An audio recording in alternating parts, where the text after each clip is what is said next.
आइए देखते हैं जनगणना 2027 का व्यक्ति सूचना प्रपत्र, जिसमें भारत सरकार ने अधिसूचना जारी की है। गृह मंत्रालय ने जनगणना 2027 के लिए उन सवालों को पूछा जाएगा जो सवाल आपको बताने होंगे। 40 सवाल हैं। आइए उन सवालों को देखते हैं। उसका हमने एक प्रपत्र बनाया है। ये प्रपत्र आपको ये बता दें कि ये आधिकारिक प्रपत्र नहीं है, लेकिन इन सवालों की तरह आपको इसी तरह का नमूना प्रपत्र दिया जाएगा। पहले में भाग ए में है कि मूल व्यक्तिगत विवरण आपसे पूछा जाएगा, जिसमें आपको व्यक्ति का नाम एक नंबर पे है, जिसमें उस व्यक्ति का नाम बताना होगा जो कि ये जनगणना फॉर्म भरेगा। नंबर 2 पे है परिवार के मुखिया से संबंध।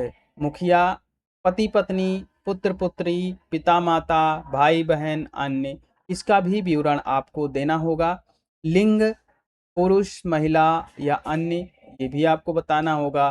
4 नंबर पर जन्म तिथि है। अगर आप जन्म तिथि पूरी बतानी होगी आपको, डेट, मंथ और ईयर के हिसाब से। इसके अलावा आपको आयु पूर्ण वर्ष बताना होगा। वर्तमान वैवाहिक स्थिति नंबर 5 पर पूछा गया है, जिसमें आपको बताना होगा कि आप अविवाहित हैं, विवाहित हैं, विधवा विधुर या तलाकशुदा हैं, या आप पति पत्नी होकर अलग रह रहे हैं। ये भी विवरण आपको देना होगा। विवाह के समय आपकी पूर्ण वर्ष आयु कितनी थी, यानी आप कितनी साल के थे तब आपका विवाह हुआ, उसका विवरण आपको देना होगा। पति पत्नी का नाम बताना होगा कॉलम नंबर 7 पर, जो कि इसमें दिया गया है। इसके बाद आपको भाग बी देखना है। भाग बी में नागरिकता, धर्म और सामाजिक विवरण दिया हुआ है। इसमें आपको अपनी राष्ट्रीयता घोषित करनी है कि आप भारत के नागरिक हैं। ये आपको इसमें घोषणा करनी है।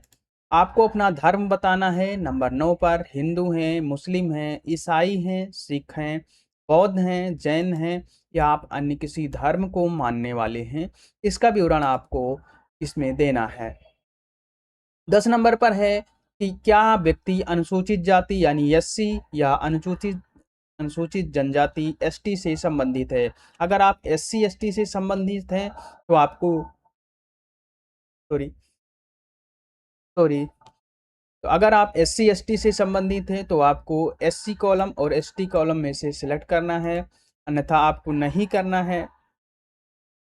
जनजाति और जाति का नाम आपको यहाँ पर लिखना पड़ेगा। आप किस जाति और जनजाति से हैं, ये विवरण भी आपको देना है। 11 नंबर पर आपके पिता का नाम विवरण देना है। 11 नंबर पर आपके पिता का नाम विवरण इसमें देना है। 12 नंबर पर माता के नाम का विवरण देना है। और 13 नंबर पर आपकी दिव्यांगता स्थिति इसमें हाँ या नहीं में देनी है। और यदि आप दिव्यांग हैं तो आप किस प्रकार से दिव्यांग हैं, किस प्रकार के हैं, तो उसमें भी आपको डिटेल लिखनी होगी। उसके बाद भाग सी आता है। भाग सी में आप भाषा एवं शिक्षा, यानी आपकी भाषा पूछी जाएगी, आपकी शिक्षा पूछी जाएगी। 14 नंबर पर आपकी मातृभाषा पूछी गई है, जिसमें आपको इस कॉलम में मातृभाषा अपनी बतानी है। 15 नंबर पे, फिर 14 नंबर पे ही आपको मातृभाषा के अलावा अन्य भाषाएं भी आपको बताना है कि आप और अन्य कौन सी भाषाएं जानते हैं, जिसमें 1 2 3 बताया गया है कि आप अगर अगर और जो भाषाएं जानते हैं उसके बारे में आपको विवरण देना है। साक्षरता की स्थिति, आप साक्षर हैं, निरक्षर हैं, यानी आप पढ़े लिखे हैं या अनपढ़ हैं, उसका भी इसमें कॉलम दिया गया है। साथ ही आपको डिजिटल साक्षरता के बारे में बताना है कि आप डिजिटल साक्षर हैं कि नहीं हैं, आपको कंप्यूटर का ज्ञान है या आप स्मार्टफोन मोबाइल है आपके पास, इसका विवरण आपको देना है। क्या किसी शैक्षिक संस्थान में पढ़ रहे हैं, 16 नंबर का कॉलम आपकी शिक्षा के बारे में है, तो इसमें आपको हाँ या नहीं में जवाब देना है। आपकी उच्चतम शैक्षिक योग्यता क्या है, 17 नंबर पर, तो इसका भी कॉलम दिया गया है, जिसमें आपको अपनी शैक्षिक उच्चतम योग्यता बतानी है, यानी आपने सबसे उच्च शिक्षा कौन सी प्राप्त की है। हाई स्कूल है, इंटरमीडिएट है, या फिर ग्रेजुएशन है, या पोस्ट ग्रेजुएशन है, या कोई इंजीनियरिंग की डिग्री ली है, उसकी डिटेल आपको बतानी है यहाँ पर। साथ ही आपको उसके विषय भी बताने हैं कि किस सब्जेक्ट से आपने उच्चतर डिग्री ली है। भाग डी में आपको रोजगार एवं आर्थिक गतिविधि के बारे में बताना है। 18 नंबर पर ये प्रश्न दिया है या सवाल है कि क्या पिछले 1 वर्ष में किसी समय काम किया है? अगर हाँ या नहीं, यानी पिछले 1 वर्ष में किसी समय अगर आपने काम किया है तो आपको हाँ या नहीं में बताना है। 19वाँ है कि आर्थिक गतिविधि की श्रेणी आपको बतानी है कि आप किस तरह की आर्थिक गतिविधि कर रहे हैं। आप दुकानदार हैं या आप नौकरी-पेशा हैं, जो भी हैं आपको यहाँ पर बताना है। 20 नंबर में आपके व्यवसाय और पेशा पूछा गया है। अगर 20 नंबर पे आप कौन-सा व्यवसाय, कौन-सा पेशा करते हैं, आप सरकारी कर्मचारी हैं, आप प्राइवेट जॉब करते हैं या आप कोई व्यापार उद्योग करते हैं। व्यापार उद्योग के लिए 21 नंबर कॉलम है कि आप उद्योग, व्यापार, सेवा का प्रकार आपको लिखना है। अगर आप जो भी व्यवसाय या व्यापार करते हैं, तो उसका किस प्रकार का व्यवसाय, व्यापार करते हैं, उसका विवरण यहाँ पर दिया गया है।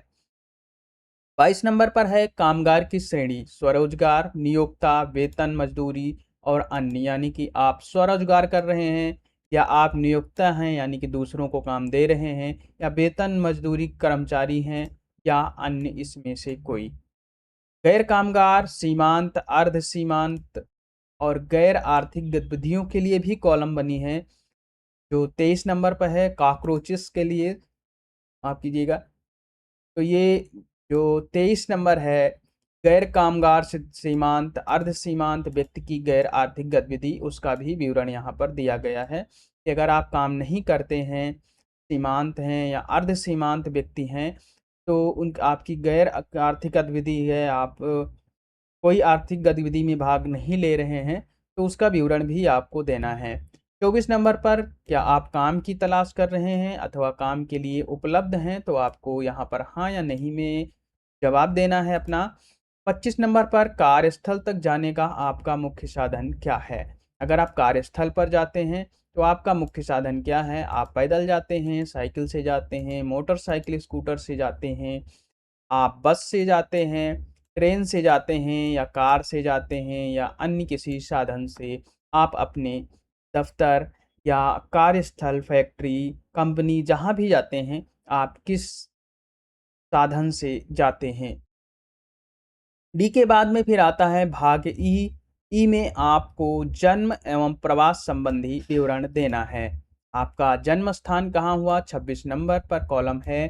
गांव शहर का नाम लिखना है, जिले का नाम लिखना है, आपको अपने राज्य का नाम बताना है और ये भी बताना है 27 नंबर पर कि आपका पिछला निवास स्थान कहाँ था, गांव, शहर, फिर जिला और राज्य। 28 पर प्रवास का कारण बताना है। अगर आप अपने मूल निवास से या जन्म स्थान से कहीं अलग रह रहे हैं, तो उसका भी आपको विवरण देना है, जिसमें आपको बताना है कि आप रोजगार के कारण उससे रह रहे हैं या शिक्षा के कारण उससे रह रहे हैं, शिक्षा प्राप्त कर पढ़ाई कर रहे हैं या आपका विवाह हो गया है, इस कारण से रह रहे हैं, परिवार के साथ रह रहे हैं या व्यवसाय कर रहे हैं या अन्य किसी कारण से आप प्रवास कर रहे हैं।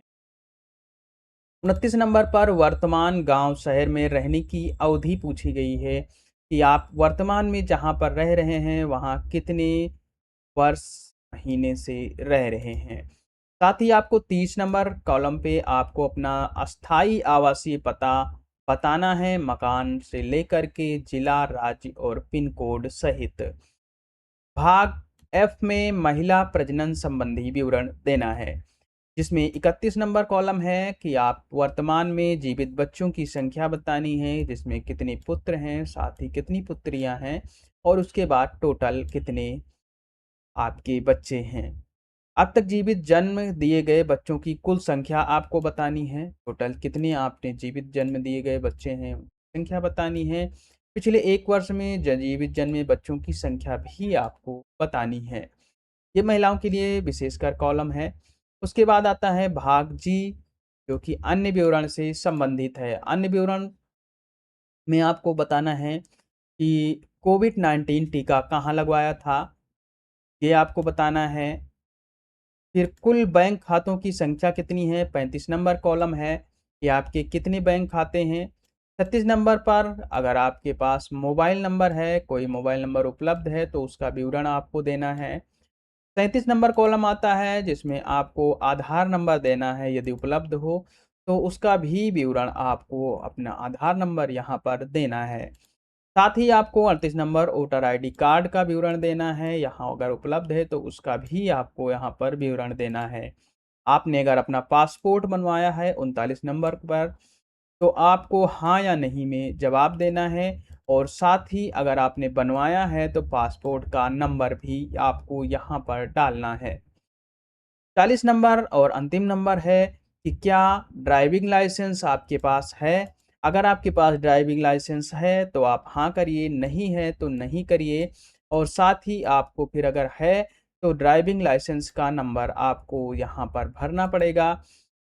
और इन सब 40 अगर आप 40 के 40 सवालों के जवाब देते हैं, फिर अंतिम में आपका एक घोषणा प्रपत्र भी रहेगा उसमें, जिसमें आपको ये लिखना है, ये प्रमाणित करना है कि मैं ये प्रमाणित करता हूँ कि ऊपर दी गई जानकारी मेरी जानकारी के अनुसार सही है। फिर परिवार या व्यक्ति के सदस्य का नाम आएगा, हस्ताक्षर, अंगूठे का निशान आएगा, दिनांक लिखी जाएगी जब आप जिस दिन आप फॉर्म को भरेंगे और स्थान आप किस स्थान से इसे भर रहे हैं। ये आप भरने के बाद फिर केवल जो गणना कर्मी होंगे ये उनके लिए है। गणना कर्मी इसमें मकान नंबर डालेंगे और परिवार संख्या डालेंगे, गणना कर्मी का नाम डालेंगे, गणना कर्मी कोड डालेंगे, जांच की तारीख होगी, टिप्पणियाँ लिखेंगे कि क्या कमियां पाई गई। ये सब चीज़ें हैं। ये प्रपत्र हमने जैसे पहले ही बताया कि ये नमूना है। ये प्रपत्र उपयोगकर्ता द्वारा दिए गए 40 प्रश्नों के आधार पर बनाया गया एक नमूना है। वास्तविक सेंसस 2027 में लागू आधिकारिक प्रश्नावली निर्देशों की भारत सर रजिस्ट्रार जनरल और सेंसस कमिश्नर के आधारित पोर्टल को ही मान्य स्रोत माना जाएगा। यानी कि अभी जब फॉर्म जारी होगा तो ये आधिकारिक स्रोत माना जाएगा। अभी ये केवल नमूना है, इस तरह का फॉर्म जारी होगा। तो आप सभी लोग जैसे कि ये देख रहे हैं, आप अपने-अपने कागज़ तैयार कर लें। जल्द ही अधिसूचना जारी हो चुकी है और जल्द ही सेंसस होगा। तो आपको इन सवालों के जवाब देने हैं, आप अपने कागज़ तैयार कर लें।